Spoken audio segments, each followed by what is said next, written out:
Have you ever wondered why companies don't share the compensation range on their websites? Now, some companies do this, but a lot of them don't. And when you go in trying to apply for a job, you want to know, okay, well, what are the salary expectations?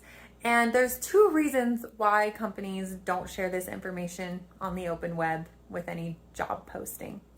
The first is that if a candidate sees that the range is say $60,000 to $80,000. Naturally, a candidate is going to want the high end of the range. They're going to go in for the interview, they're going to be expecting $80,000 because who wouldn't want less than that?